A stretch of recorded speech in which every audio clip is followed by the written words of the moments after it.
به نام خداوندی بخشنده و مهربان و نهایت با رحم. السلام علیکم و رحمت الله و برکاته.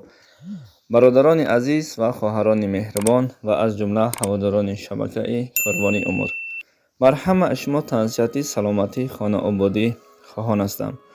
راستی درباره حیات و زندگی پیامبرمان محمد صلی الله علیه و سلم شاید بیشتر ما و شما معلومات داشته باشیم، اما هست انسان هایی که معلومات ندارند. رسول خدا صلی الله علیه و سلم پیش از تولد شدنشان آیا مردم کعبه مکه میدانستند یا اینکه این را یهودیان پیش از مردم کعبه میدانستند؟ شاید در این باره بسیاری از ما و شما معلومات نداشته باشیم.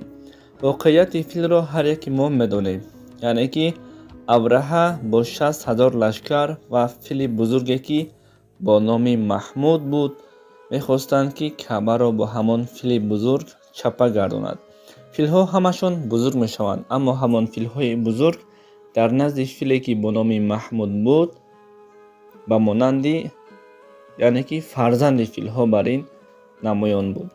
خداوند متعال همین کعبه مقدس را با همان پرنده هایی که با نام ابابیل بودند 60,000 لشکر ابرهه را در 1 ساعت مبدل به خاک میگرداند و نیست نابود میکند.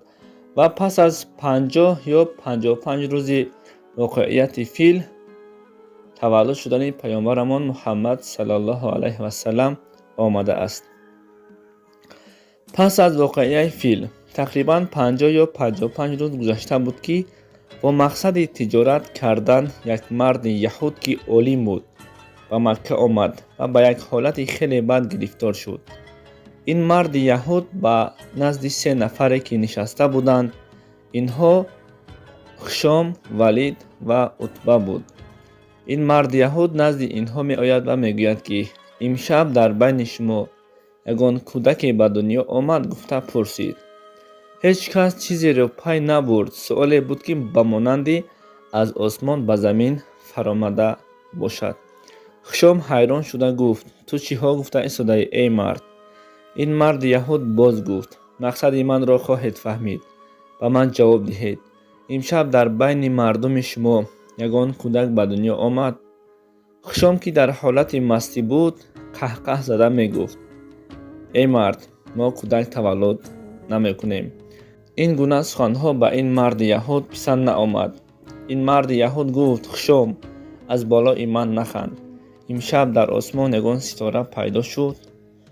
خشام به عتبه گفت ای عتبه، این مرد یهود را گیر و چشمایشان را کشو تا که تا چشمایش از جویش برآمدن ستاره ها را حساب کند. مرد یهود خود را به زور از دست آنها نجات داده گفت من را گوش کنید. امشب در بین شما در مکه یک کودک تولد می شود. با سبب آن همین کودک شما را جهان دنیا می شناسد. دیگر در بین مردم یهودیان شأن و شرف از بین رفت. پیامبری از بین رفت. مبارک باشد ای مردم کعبه، مبارک باشد این کودکی که به دنیا می آید. این پیامبری که در شما به دنیا می آید در آن همین مکه به دنیا می آید. شأن و شرف مردم یهود از بین می رود. دیگر از مردم یهود چیزی نمی ماند. به شما شأن و شرف و مبارک باشد. گویان از جویش خسته راه می رفت. این را یک مردی که در دوره جاهلیت دیده بود می گفت ای وا، این از عقل کلان بیگانه شده است. آن همان شب پیامبر نازنین محمد صلی الله علیه و سلم به دنیا آمده بودند.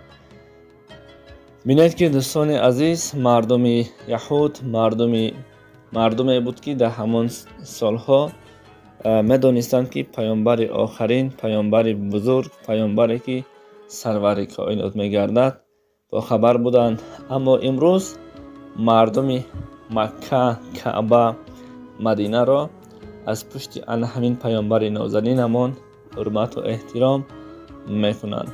هر یکی ما باید در این باره معلومات داشته باشیم. خداوند همه شما را نگهبان باشد.